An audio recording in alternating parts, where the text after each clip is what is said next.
গোড়া পচা এবং কাণ্ড পচা এটা হচ্ছে মাটি বাহিত রোগ।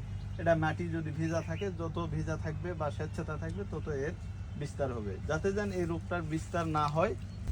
আসসালামু আলাইকুম, আমি কৃষিবিদ ফরিদুল ইসলাম, ইনতেফার মার্কেটিং অফিসার হিসেবে কর্মরত আসছি। আজকে আমি আসছি মূলত এটা চুনিয়াপাড়ার মাঠ, না চুনিয়াপাড়া মাঠে। এখানে আমার কপির চারার বয়স ম্যাক্সিমাম প্রায় 2 সপ্তাহ থেকে 3 সপ্তাহের মধ্যে।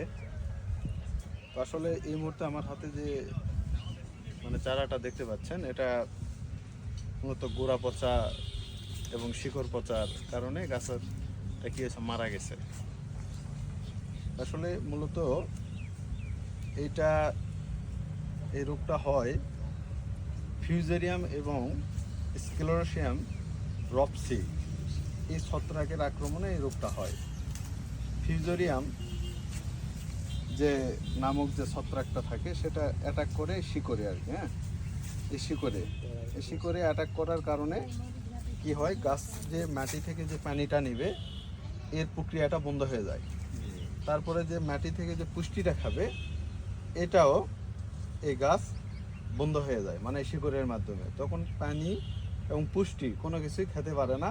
তখন এই গাছটা কি করে, শক্তি হারায় ফেলে। ফেলার কারণে এই যে এই গোড়া এবং এই কাণ্ডে কি হয়, পচন আসে।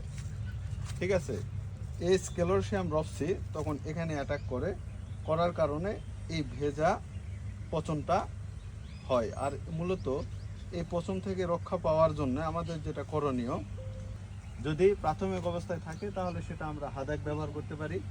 হাদাক, ইনতেফা কোম্পানির হাদাক, প্রতি লিটার পানিতে 1.5 গ্রাম হারে। আর ওর সাথে যদি প্রকোপ আকার ধারণ করে তাহলে সেক্ষেত্রে আপনার হচ্ছে যে হাদাক, ওর সাথে সাবাত এবং তারেদ। সাবাত প্রতি লিটার পানিতে 1.5 গ্রাম করে এবং তারেদ প্রতি লিটার পানিতে 1/2 গ্রাম করে মিশিয়ে সুন্দরভাবে মাটি ভিজে এবং গোড়া ভিজে স্প্রে করে দিতে পারি। তাহলে সেক্ষেত্রে